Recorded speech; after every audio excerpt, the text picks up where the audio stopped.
नमस्कार, स्वागत है आप सभी का जनादेश एक्सप्रेस में और आपके साथ में हूँ प्रदीप तरमोला।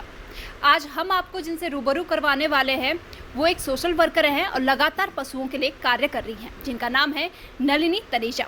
बहुत बहुत स्वागत है आपका जनादेश एक्सप्रेस में। नमस्कार आप सभी को। आपको बता दें कि नलिनी तनेजा जो है वो सोशल वर्कर है और लगातार पशुओं के लिए कार्य कर रही हैं। एनजीओ भी उन्होंने खोला है।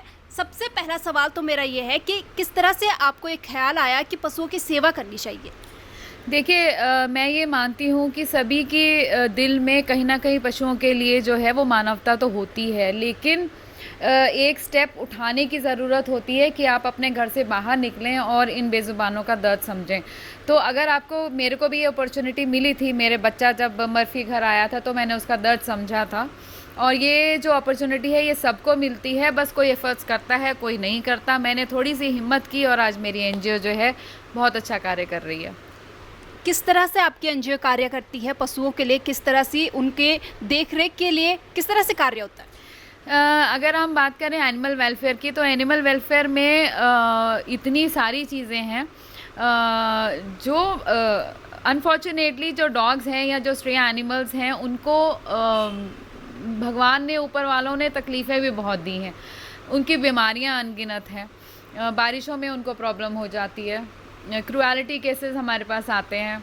स्टेलाइजेशन ना होने की वजह से आए दिन हमारे पास पपीज़ बहुत आते हैं अडॉप्शन के लिए। बहुत सारी चीज़ें ऐसी होती हैं। कार एक्सीडेंटल केसेस होते हैं जिसमें हमें उनका ट्रीटमेंट हमेशा करवाना पड़ता है।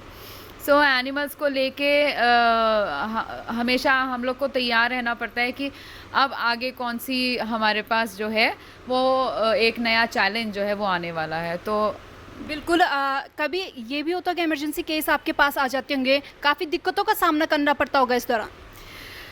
कॉल्स एकदम अगर आई है कि कोई हिट केस है या कुछ ऐसा इंजरी हो गई है तो हाँ, हमें करवाना पड़ता है और हम उसको वेट्स के पास ले जाते हैं। लेकिन प्रॉब्लम्स वहाँ होती हैं जब रात को एक्सीडेंट्स होते हैं और रात को ना कोई वेट हमारे पास होता है। गवर्नमेंट वेट्स का भी अपना टाइम लिमिटेड है और ना ही कोई प्राइवेट वेट हमारे पास होता है और ना कोई सहायता होती है। उस टाइम पे बड़ा दुख होता है। मैं भी कई बार नहीं जा पाती।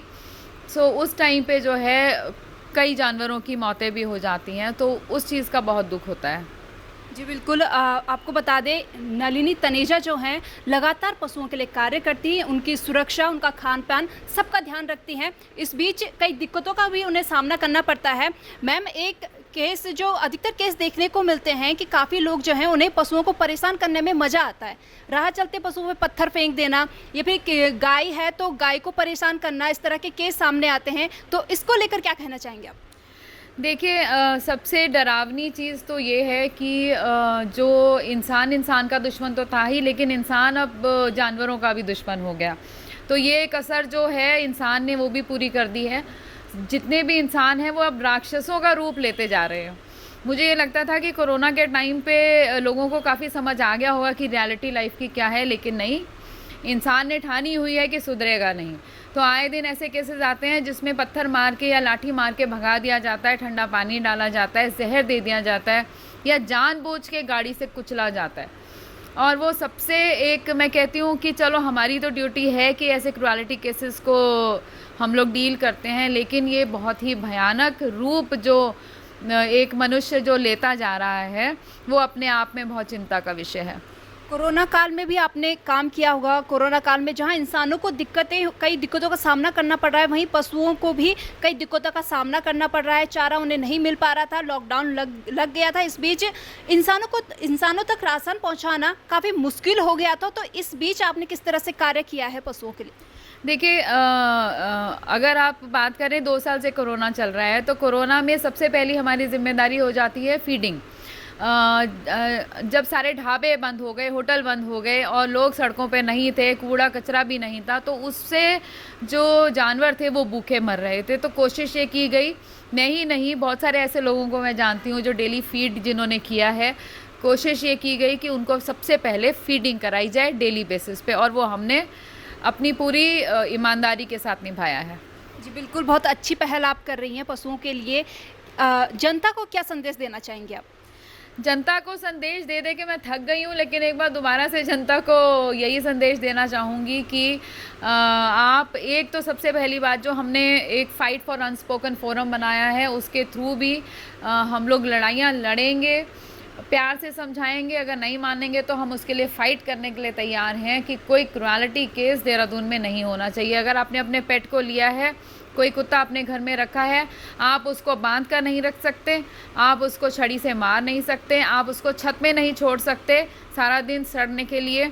और भी बहुत सारे केसेस आते हैं जिसमें लोग, आस पड़ोस के लोग बहुत टॉर्चर करते हैं, बहुत तंग करते हैं लोगों को। तो इसका बीड़ा मैंने उठाया है और इसके लिए मैं डट कर लड़ती रहूँगी आगे। जी बिल्कुल मैम, बहुत अच्छी पहल आपने की है।